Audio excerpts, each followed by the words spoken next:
up, beautiful people? Welcome back to my channel. In this video, I will be finishing off my Scream series by ranking the Ghostface killers. If you haven't, make sure you check out my Scream series playlist where I review every movie in the Scream franchise, including the new Scream 6, and I also rank the entire Scream franchise. Now, this list obviously is going to just be my personal experience with not only the franchise but the Ghostface killers and what makes a good Ghostface killers. This is just how I enjoyed or didn't enjoy the killers. So let me know down below how you would rank the Ghostface killers. Now, we have 12 Ghostface killers all around. So let's see who reigns supreme. Coming in at 12, actually, I am going to just throw in 12, 11, 10. We can talk about them all together. 12 is going to be Ethan, 11 is going to be Quinn, and 10 will be Detective Bailey, all from Scream 6. For me, they have got to be the most incompetent of all the Ghostface killers, because typically we have two Ghostface killers, right? We have a team who can execute and, do all of these things. And here with Scream 6, we have 3 Ghostface killers. And the fact that they put their 3 heads together, and this was the best they could come up with, they really seemingly did not do much damage when it comes to our characters that matter in the slightest. They pretty much could not take out Gail. They could not take out Tara, Sam, none of the core 4. Now, in their defense, our core 4 had some extreme plot armor.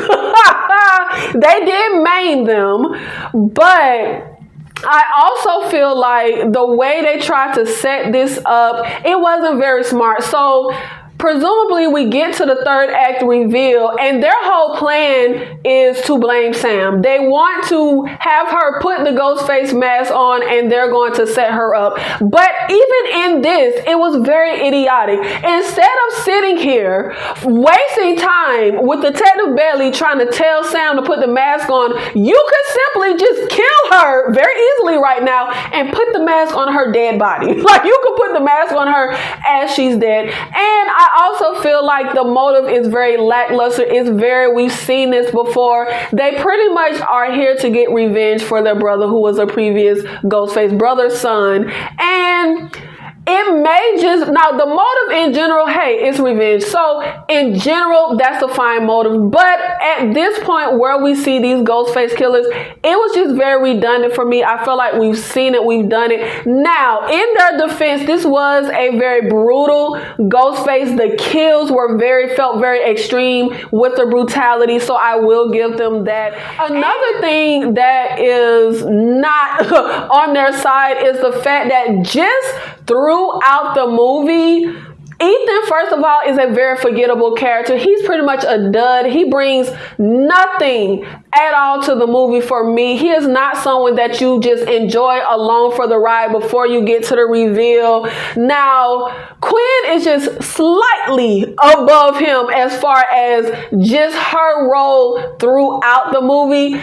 And Detective Bailey seemingly has the biggest role out of everyone. Now, his character objectively isn't a terrible character, but the way that this actor plays Detective Bailey is very off-putting. I did not enjoy him at all. I personally am one of those people who I more so root for bad guys than good guys. I love a good villain, and the villains that we get in Scream 6 were such a letdown for me. I did not enjoy Detective Bailey throughout the movie. Now, I have him ranked higher than his kids because he was presumably the smartest one. He, solves this crime of the first Ghostface that we get in the opening sequence, and he is able to, go in, mess that whole thing up, get those Ghostface, plant evidence at that crime scene. He is able to effectively throw Tara and Sam off their game by throwing suspicion onto Kirby. So he is ranked higher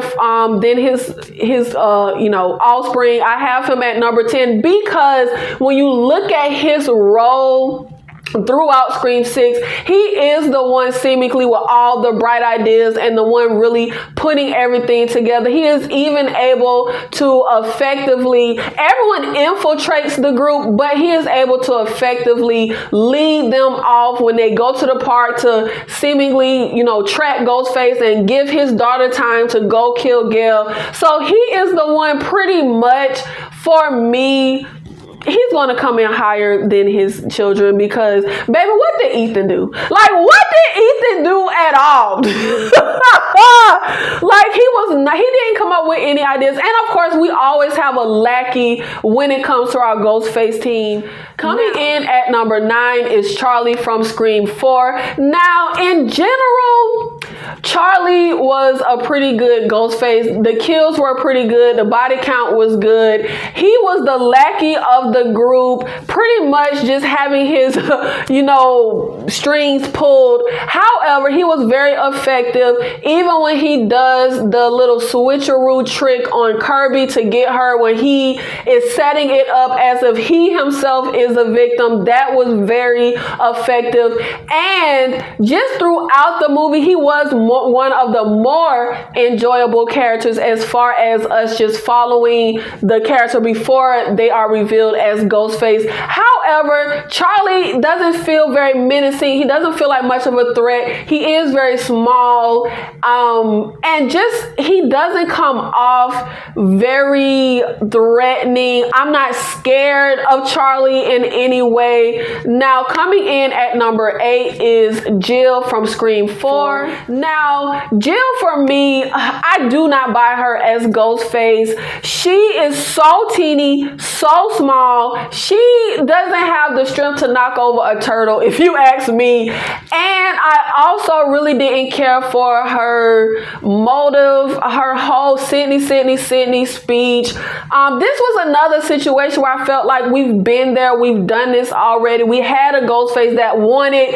what Sydney had. I also feel like just again throughout the movie, Jill wasn't very enjoyable. She was just a second-rate bargain brand Sydney because of course that's what she was going for, but she didn't have the charisma or the spark. She wasn't a very enjoyable character to follow for me personally, and I know I'm in a minority here because people love Scream 4. They love Jill as Ghostface, but for me, very unenjoyable. I did not buy her at all. And when we get to the third act and we have the reveal, and of course, for her, in her defense, what does put her higher on the list is the fact that she was very diabolical and very evil. The fact that you would kill your own mother, that's gonna put you a little higher on the list. She was also a very brutal Ghostface when you look at the kills throughout that movie, and when you look at the body count, she is going to be placed up higher than our villains in Scream 6. Now, I do feel like they did Jill as Ghostface as a villain a disservice when they get to the absurdity of that hospital scene, because Jill was the smart one in her duo. She wasn't the lackey. She was the one pulling the strings, and her plan essentially works because we have the news outlets, because her whole motive was she wanted to be famous. She wanted to be the new Sydney. She wanted to be the star, and effectively her plan works. We see the news outlets all singing her praises and talking about her and spreading her name, so she does get that fame. She succeeds in a way, but the movie does a disservice when we throw all of that, off to the wayside and have it go completely off the rails at the hospital. Now, number 7 is going to be Richie from Scream 5. Now, Richie effectively infiltrates, and he even has Dewey blow up his spot. But whatever charm he was working on Sam, It aided him because she did not take Dewey's advice in any shape, way, or form. I feel like Scream 5, those kills were very brutal. Ghostface came in. He had a good body count. The brutality was there. And I absolutely love his motive. I love the toxic fandom. We want to come in and make our own fan movie. I'm in the middle of fan fiction. I just love that. And I also feel like, though, throughout just the movie, Richie, I won't say he's a forgettable character. He was pretty enjoyable, but he a little lackluster. He wasn't at the top of my enjoyment when it comes to the characters before they are revealed as Ghostface. Now, he did tell himself a bit throughout the movie with certain lines. He would say, that whole acting like he ain't never seen the stab movies, and then when niggas is getting killed, he watching the stab movies. Come on now, child. I wouldn't say objectively he's the brightest, but obviously he was pretty bright because he pulled the wool over Sam and everybody's eyes. He effectively, takes the inhaler of terrorists to lead them to this big trap. So he is also our more dominant one in our duo. He's not the lackey in our Ghostface team here in Scream 5. And once we get to the big reveal, I really enjoyed how he was able to trick Sydney when he, is acting like he's hurt when she's looking for him in the closet. And then the other Ghostface that has been revealed comes out, and Sydney feels like she's still kind of working with Richie. So that was really good. And the final showdown fight, look, Richie, he held his own to an extent. But Richie does have the strength. He does have the kind of he's not very scary, but he does have the strength to fight and overpower you. Now, coming in at number 6 is Jill, also from Scream 5. Throughout the movie, Jill was enjoyable. She was fine, but I thoroughly enjoyed when she ramps up with the Ghostface reveal. She told on herself as well, for me at least, when she was extremely overprotective when it came to Tara. I said, yes, she Ghostface. However, she would not be this high on the list if she did not take out Dewey. She is the Ghostface that was able to take out a legacy character. So she has to be much higher on the list than our other Ghostfaces who did not manage that. But I love her motive. Like I said, when it comes to Richie, I love the toxic fandom. Now, she is the lackey in the group, but I'm putting her up higher than the one in her duo that was pulling the strings, because for me, you're scarier when you kind of just is evil and doing evil stuff with no real motive, nothing that really connects to you. She pretty much tells Gail and Sydney, I was radicalized. It was the message boards. I don't know. I love that. And I love how ridiculous it gets. I love the Amber versus Sydney versus Gail fight. How she goes from hold on, trying to get them not to hurt her to, yeah, I took out Dewey, yeah, I did it. I love that switch that she does, just kind of playing around with them, trying to, when she sees, okay, they're about to get the kill shot, they got upper hand, she's able to effectively stop that from happening and get the upper hand herself. So I really enjoy her. Now, again, she's small, she's not very scary, but she is effective in how diabolical she is, in how evil she is, in how she managed to terrorize everyone. And man, she took out Dewey. Come on now, child. You gotta give Amber her props, if not just for that. Coming in at number 5 is Roman from Scream 3. Now, Roman, he was fine throughout the movie. He wasn't really a character in the forefront, not really someone you pay a lot of attention to, but he definitely, for me, wasn't a forgettable character. He wasn't a character that just added nothing. And Roman, for me, has to be high on the list because He is the only Ghostface who did all of this by himself. He orchestrated everything alone. He executed everything alone. And he is also high on the list because he effectively manipulates Billy to end up killing, his mom and getting all of that started. So how we have our duos where we usually have one pulling the strings and one that's a lackey, Roman is able to pull Billy's strings and get all of that off the ground. He is also a Ghostface that is able to have a lot more tricks up his sleeves when it comes to, he doesn't just distort his voice, he is able to have anybody's voice, and he is smart enough to have a bulletproof vest, which I question that a bit, but that all aided in him being an effective Ghostface. And he also had a high body count, brutality, everything is there. And I loved his final reveal and showdown with Sydney. Now, I enjoy his motive. It may not be the most creative motive. However, it's pretty much a situation where his mother gave him up for adoption but kept another child, and he wants everything that child had. You got to have the mother, you got to have the family, you had the fame. I want everything you have that should have been mine. Pretty simple motive, but I'm very on board for it. Number 4 is Debbie Salt, aka Mrs. Loomis from Scream 2. My motive may not be as 90s as Mickey's. Mine is just good old fashioned revenge. I love Mrs. Loomis, and I like the fact that Mrs. Loomis, anytime we have that, Ghostface reveal, our characters ramp it up and they get a bit insane, but I like the fact that Mrs. Loomis wasn't insane. She was just angry and looking for revenge, and I love the motive. I love just a good old fashioned revenge tale. So that was very fitting here, and it was very fitting to come in as the sequel after everything that happened.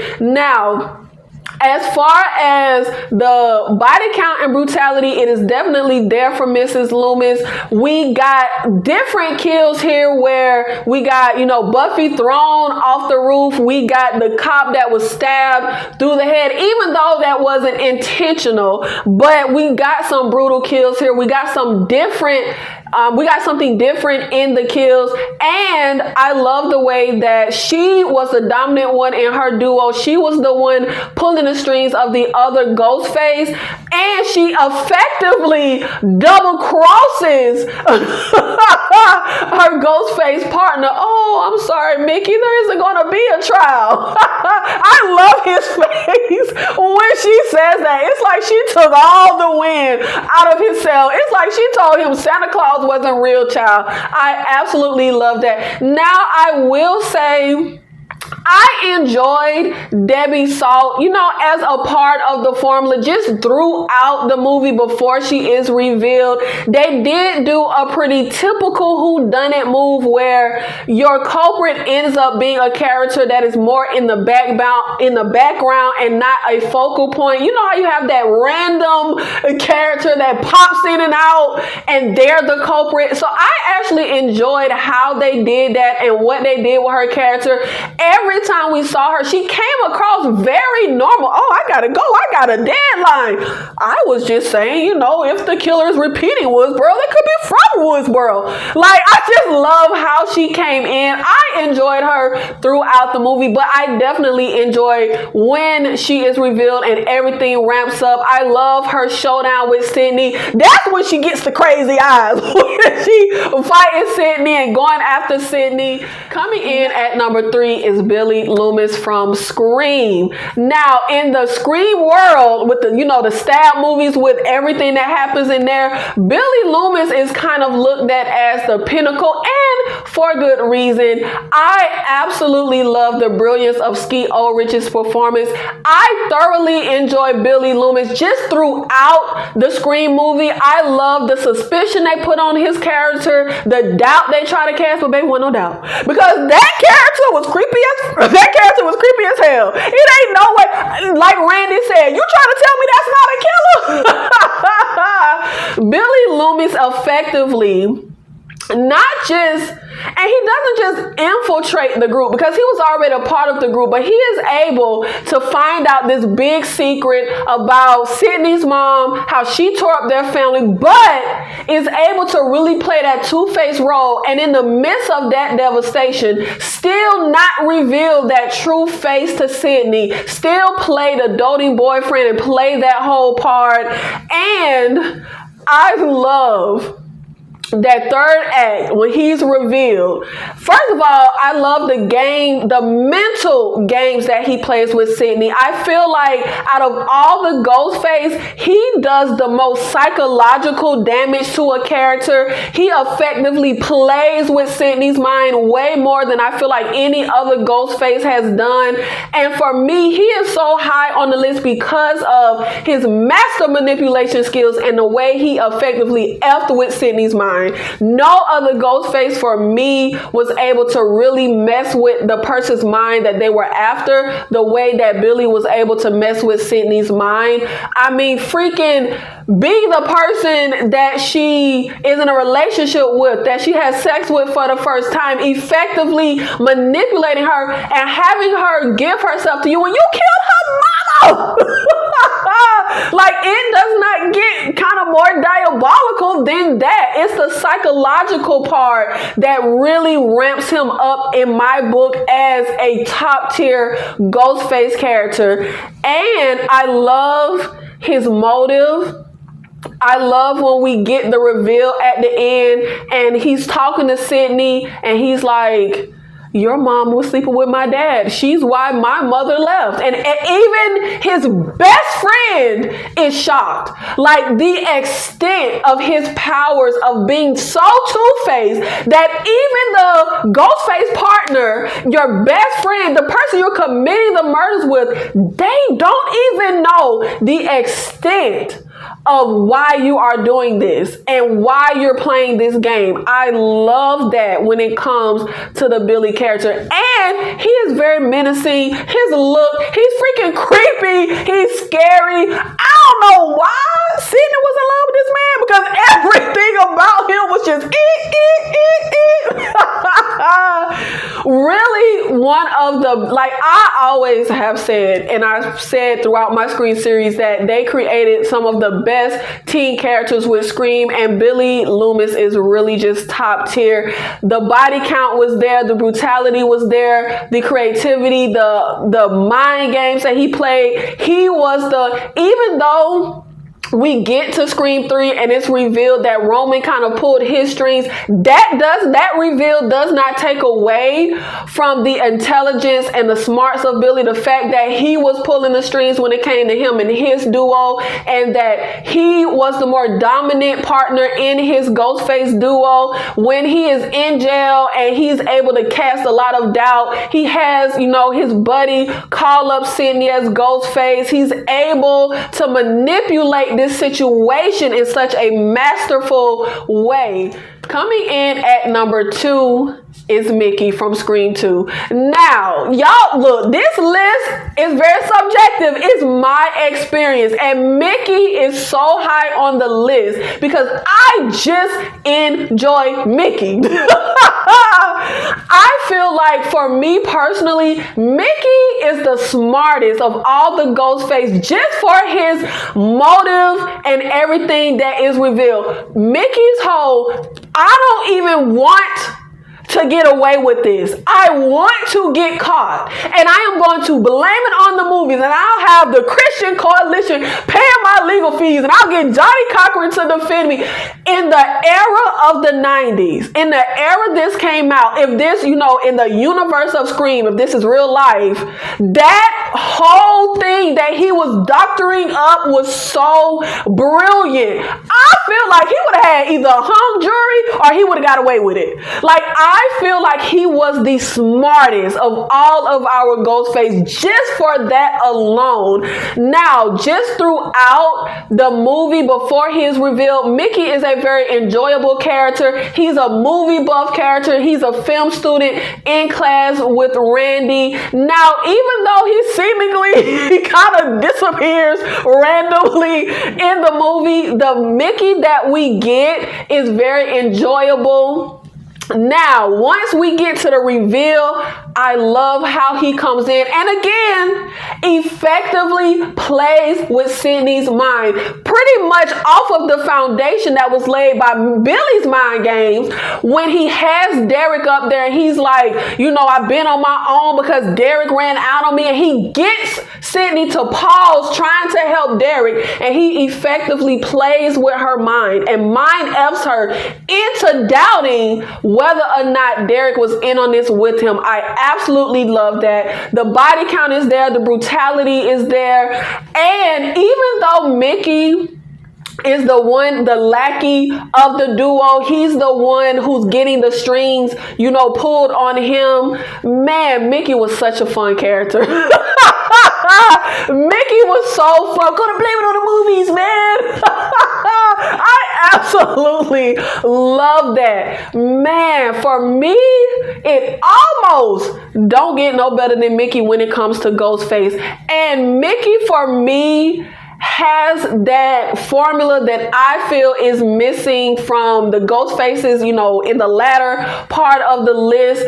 I want you to be, even though you're a bad guy, even though you're a villain, I want you to be a character that I enjoy following and I enjoy watching, and you have this great dialogue that just, you know, gets me hanging on to your every word. And there is something about Mickey, there's something about Timothy Oliphant's performance of Mickey that is menacing, but also effectively has this crazed humor to it.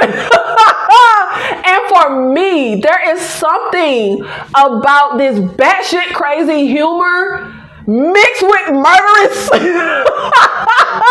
intent that is very scary to me. Like when you are kind of humorous and there's a bit of comedy and you're murdering folk and being like freaking evil, like that's kind of menacing for me, because it's like, okay, you a little off your rocker, like it ain't all there.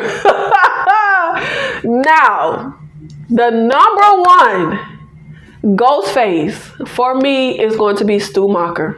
Matthew Lillard from Scream. Now, Matthew Lillard's Stu is also the lackey of his duo. He doesn't even know all of the situation. He is as shocked and dumbfounded as Sydney when Billy, you know, reveals everything about his mom and his dad and Sid's mom. He don't even know.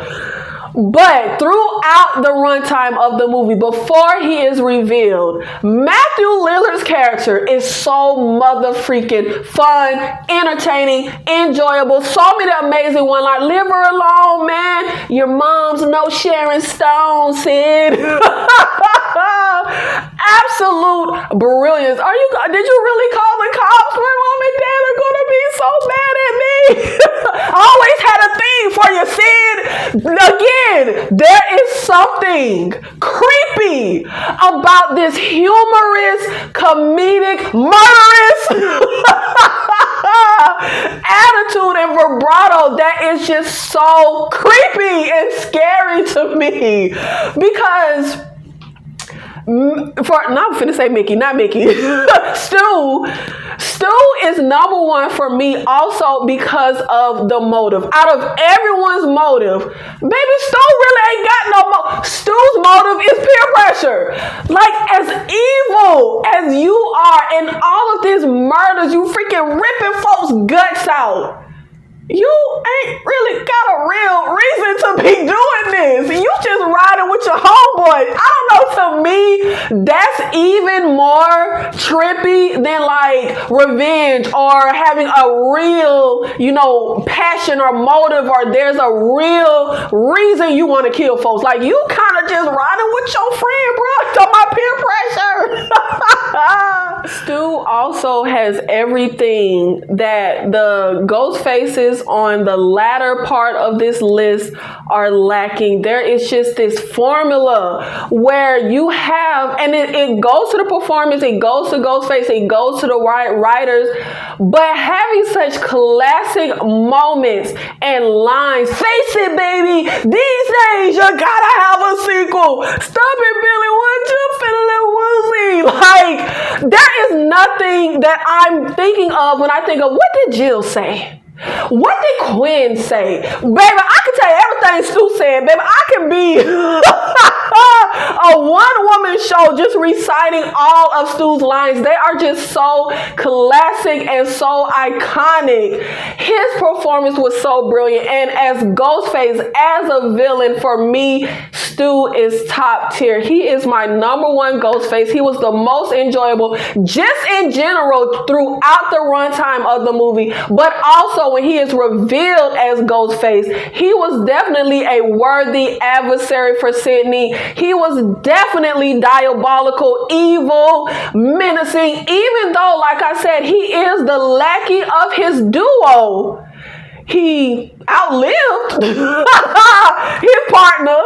He was the last man standing, child. Because, you know, he did the proverbial, you think they dead and they come back, and he has this big showdown with Sydney. The body count is there. The brutality is there. The motive is there. Oh, Stu, what's your motive? The police are on the way. Billy has his. What are you going to say? Peer pressure. I'm far too sensitive. Y'all, the motive don't get no better. They ain't really got a motherfucking motive. You just chopping niggas up because your homeboy, he wants you to ride with him. Thank you so much for watching this video, for supporting the channel. Let me know in the comments, what do you think of my list, and how would you rank the Scream killers? How are you ranking Ghostface? I'll see you in the next one. Thank you.